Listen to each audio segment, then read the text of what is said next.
In 1974, America was bruised. Vietnam's scars lingered, Watergate eroded trust, and economic woes dimmed hopes. Happy Days premiered on January 15th, offering a nostalgic escape to 1950s Milwaukee, where Arnold's jukebox hummed and laughter healed. For 11 seasons, it was a beacon, drawing 30 million viewers at its peak, per Nielsen. But behind its warmth lay a saga of ambition, betrayal, and a farewell that broke hearts. The spark for Happy Days flickered in 1972, not as a standalone series but as a segment on ABC's anthology show Love, American Style. Titled Love and the Happy Days, it introduced Richie Cunningham, a lanky teen navigating the joys and jitters of 1950s adolescence. Directed by Gary Marshall and starring a young Ron Howard, the segment was a hit, its nostalgic charm resonating with viewers craving simpler times. ABC ordered a full series, and on January 15, 1974, Happy Days debuted to 15 million viewers, per Nielsen data, quickly climbing to the top 10 by Season 2. The cast was a perfect alchemy. Ron Howard, 19, was already a household name as Opie Taylor from The Andy Griffith Show. As Richie Cunningham, he embodied the universal awkwardness of youth, his freckled face and earnest smile capturing the ache of first loves and the sting of small betrayals. Richie was every kid who ever felt out of place. Howard told Vulture in a 2024 interview, his voice soft with nostalgia. Anson Williams, a 24-year-old theater actor, brought Patsy Weber to life, his bumbling charm and off-key singing making him the friend everyone rooted for. Don Most, a Brooklyn native with a knack for comedy, gave Ralph Malph a wisecracking edge that hid a tender heart, his thick glasses a shield against the world's judgment. At the core was the Cunningham family. Tom Bosley, 46, a Tony winner for Fiorello, 1959, played Howard Cunningham, a hardware store owner whose steady wisdom and cardigan-clad warmth made him America's dad. Tom didn't act. He lived Howard, Marion Ross recalled in a 2015 Emmy Magazine feature.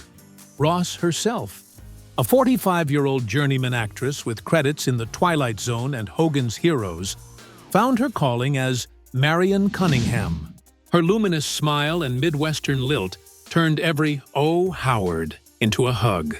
Erin Moran, just 13, was Joni, the spunky kid sister whose tomboy energy and infectious giggles stole scenes.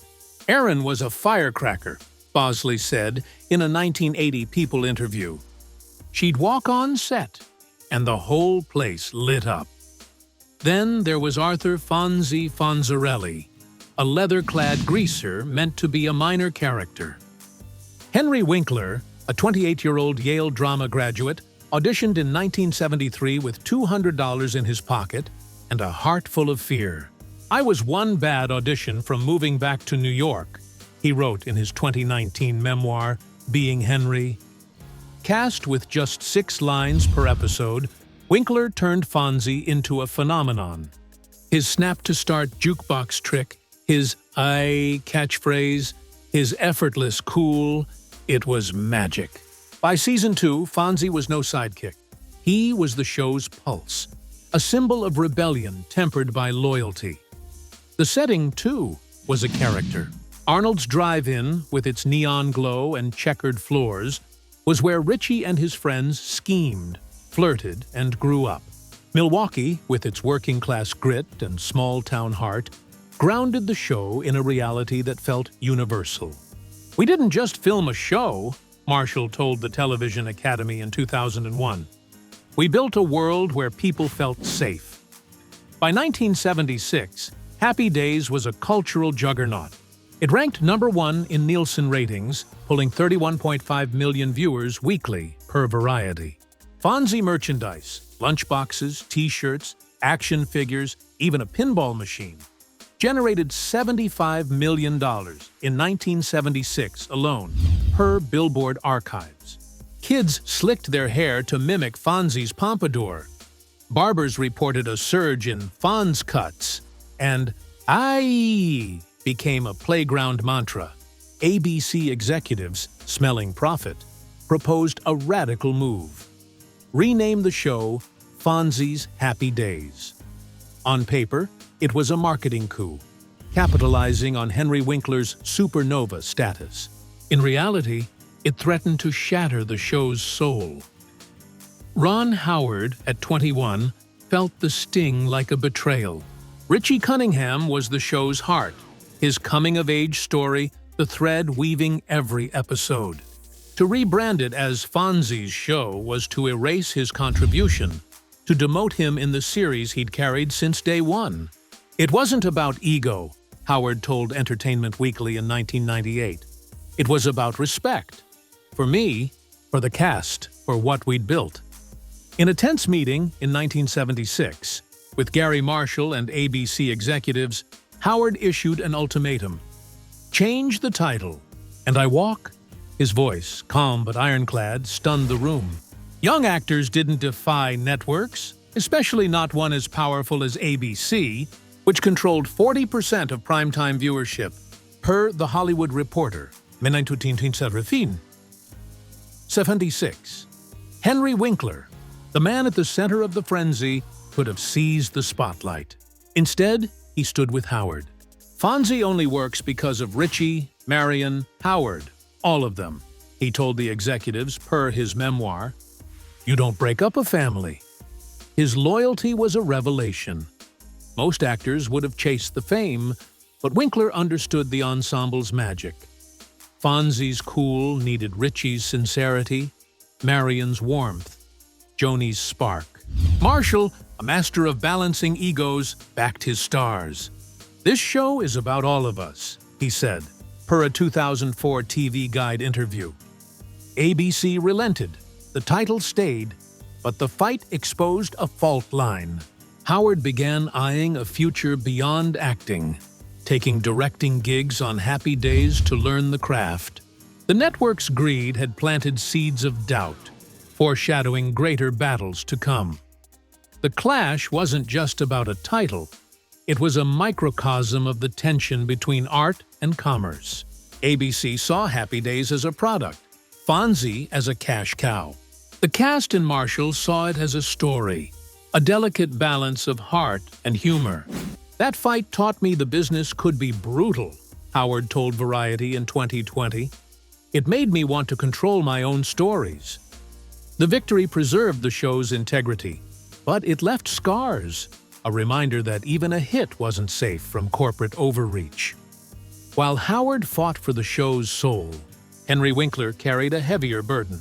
Before Happy Days, he was a struggling actor, bouncing between New York theater gigs and commercial voiceovers. I had $200 and a dream when I auditioned for Fonzie, he wrote in Being Henry. I wasn't cool. I was desperate. His audition, a mix of raw charisma and nervous energy, won over Marshall, who saw in Winkler a spark that could ignite the show. Cast as a minor greaser with 6 lines per episode, Winkler transformed Fonzie into a cultural icon. By 1977, he was on every magazine cover, from TV Guide to People, and his fan mail, 10,000 letters a week, per ABC Records, outstripped the entire casts combined. Fonzie's rise was meteoric. ABC rewrote scripts to center him, moving him into the Cunningham household by season 3 to maximize screen time. His jukebox trick became a national obsession, with jukebox sales spiking 15% in 1976, per Billboard. Toy stores couldn't stock Fonzie dolls fast enough, and his leather jacket inspired a fashion trend, with sales of similar jackets doubling, per Women's Wear Daily, 1977. Winkler was a star, but the role consumed him. I wasn't Henry anymore, he told The Guardian in 2018. I was Fonzie, even in my sleep. Fans mobbed him, expecting the same swagger he projected on screen. Off camera, he was a bundle of nerves, haunted by the fear of losing it all. The pressure was relentless. I'd wake up at 3 a.m., heart racing, thinking I'd be back to scraping by, he told NPR in 2020. The line between actor and character blurred, and Winkler struggled to separate himself from the Fonz's shadow. When Happy Days ended in 1984, the silence was deafening. "It was like losing my identity," he said in a 2000 Los Angeles Times profile. Hollywood didn't help. Casting directors saw only the greaser, not a versatile actor. "I'd audition, and they'd expect me to snap my fingers and start a jukebox," he joked bitterly.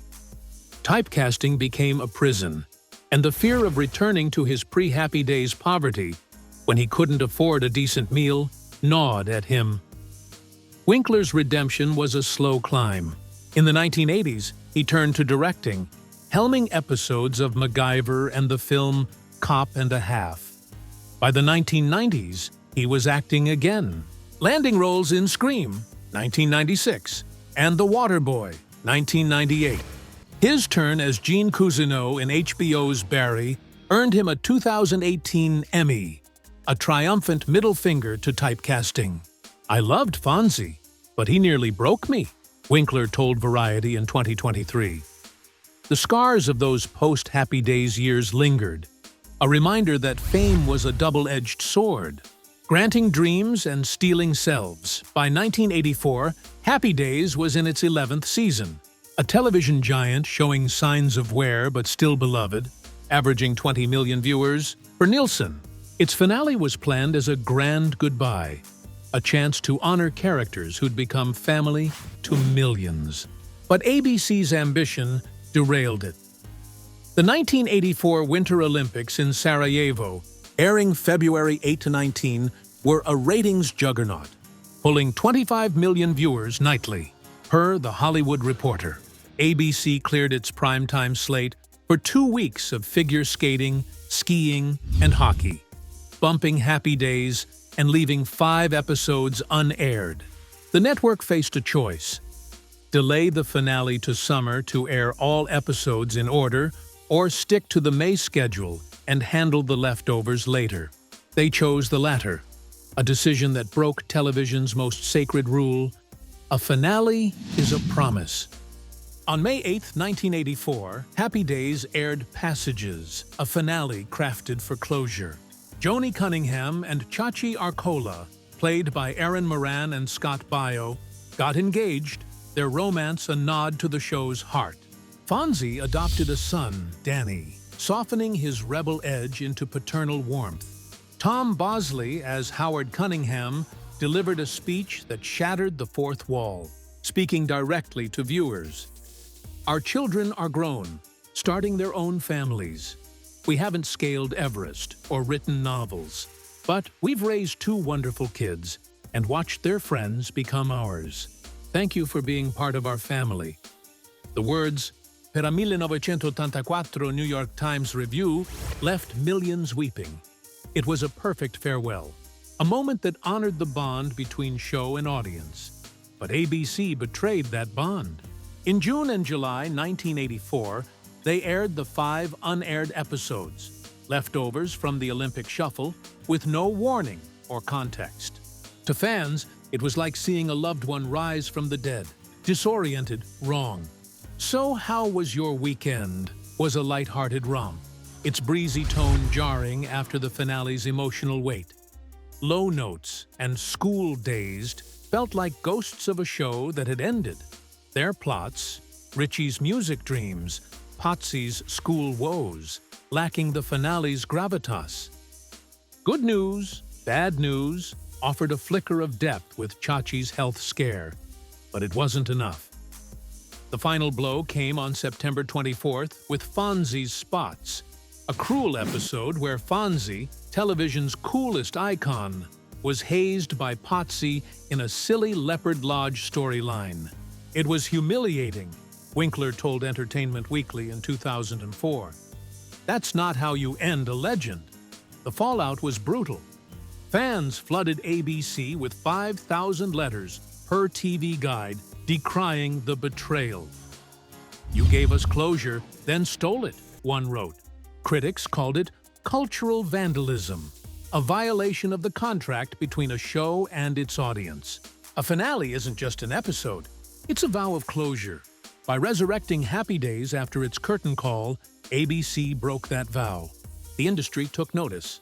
By 1985, networks began adding finale protection clauses to contracts, ensuring no show would suffer the same fate, per a 1990 Hollywood Reporter analysis. The 5 episodes, dubbed the zombie episodes by fans, became a cautionary tale. When a story ends, let it rest. The heart of the Happy Days finale wasn't just its plot. It was Gary Marshall's radical choice to break the fourth wall. In 1984, this was unthinkable. Sitcoms thrived on the illusion of reality, characters oblivious to the cameras. When Marshall proposed having Howard Cunningham speak directly to viewers, ABC executives panicked. "It'll shatter the show's world," one argued, per a 2001 Television Academy oral history. "Fans will feel cheated." Marshall saw it differently. Happy Days wasn't just a sitcom, it was a decade-long bond with millions who'd grown up with the Cunninghams. They deserved a personal goodbye. The battle was fierce. Executives warned that acknowledging the audience would cheapen the show's reality, alienating viewers who'd invested in its 1950s illusion. "It's too risky," they insisted, per Marshall's 2012 memoir. But Marshall, a storyteller who believed in the power of sincerity, held firm. "This isn't a gimmick, it's a thank you," he told them. He won, and on May 8, 1984, Tom Bosley looked into the camera and spoke from the heart. "We've raised our kids, watched them grow, and now we'll see them pass on that love. Thank you for being part of our family." The moment wasn't just a goodbye. It was a love letter, acknowledging viewers as part of the Cunningham clan. The impact was seismic. Fans didn't feel cheated, they felt seen. ABC received 7,000 letters praising the brave, beautiful ending, per a 1984 Los Angeles Times report. Critics, initially skeptical, hailed it as a game-changer, a rare sitcom moment that honored its audience with raw emotion. "It was like Howard was in my living room," one viewer wrote, per TV Guide. The scene inspired future shows like The Wonder Years, 1988, and How I Met Your Mother to experiment with direct address, proving viewers could handle emotional truth. But ABC's post-finale blunder, those 5 zombie episodes, nearly erased this masterpiece, leaving fans torn between Bosley's speech and Fonzie's humiliation. When Happy Days ended, its cast carried its legacy into a world that wasn't always kind. Ron Howard, already pivoting to directing, left Richie Cunningham behind without a backward glance. By 1986, he was helming Gung Ho. By 1991, Backdraft. His 2001 Oscar win for A Beautiful Mind cemented him as a Hollywood titan. "Directing was my escape," he told Variety in 2020. "I needed to tell my own stories." The finale fiasco barely touched him, his focus already on the next chapter. Henry Winkler's path was thornier. The Fonz made him a global icon, but it also trapped him. "I couldn't escape him," he told The Guardian in 2018. Casting directors offered only greaser roles, and auditions dried up. The 1980s were a wilderness, with Winkler directing MacGyver and Cop and a Half to stay afloat. His comeback began with Scream, 1996, followed by Arrested Development, 2003, and a 2018 Emmy for Barry. "I had to fight to be Henry again," he said. The botched finale stung, a reminder of how fleeting fame could be. Marion Ross thrived, her warmth landing her roles in Gilmore Girls and SpongeBob SquarePants, 2001. "Marion Cunningham was my gift," she told Emmy Magazine in 2015. "She let me be everyone's mom." Tom Bosley found steady work in Murder, She Wrote, and Broadway. His 2010 death at 83 sparked a wave of tributes, fans flooding X with memories of his finale speech, per People. He was America's dad, one post read, garnering 10,000 likes. Erin Moran's story was heartbreaking. Typecasting and personal struggles derailed her career.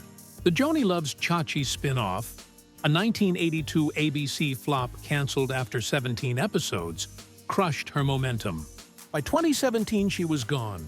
Her death at 56 from cancer, a stark reminder of fame's toll, per CNN.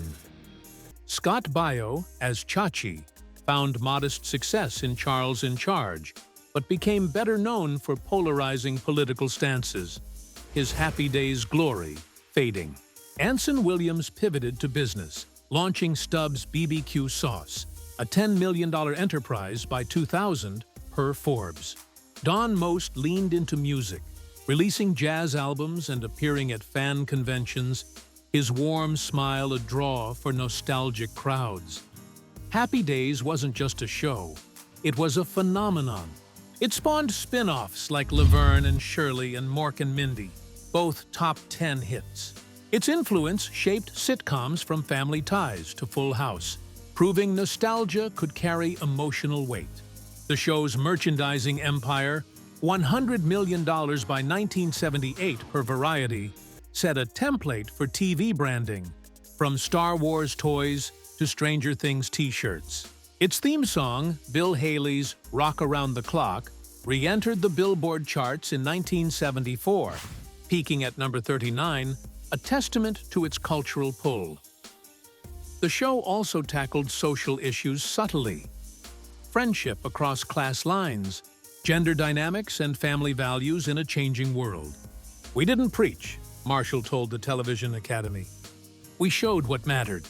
Its 255 episodes, airing over 11 seasons, remain a syndication staple, streaming on Pluto TV and Peacock with 1 million monthly viewers as of 2025, per Web Analytics. For decades, the Happy Days finale was a wound that wouldn't heal. Fans debated whether to cherish Bosley's speech or curse the zombie episodes. Reunions were bittersweet, the cast haunted by ABC's blunder.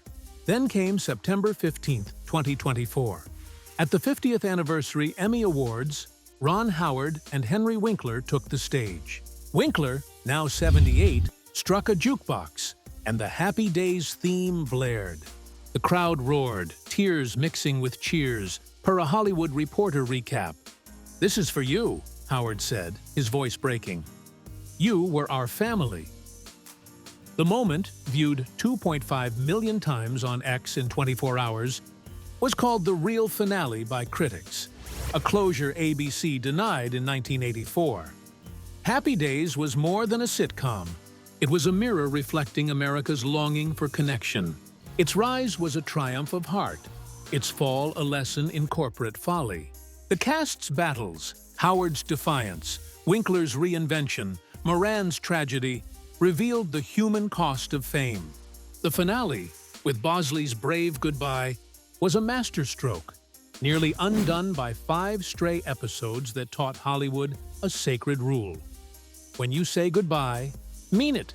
Today, Happy Days lives in syndication, streaming on Pluto TV and Peacock, where its jukebox still hums and its characters still laugh. Subscribe or join to relive the Cunningham family's warmth, Fonzie's cool, and the lessons that still resonate. "We didn't just make a show," Marshall wrote in his memoir. "We built a home." For 11 years, America lived there, and its echoes linger, a testament to a dream that no blunder could extinguish. Share your thoughts in the comments, and don't forget to like and subscribe for more dives into Hollywood's hidden history.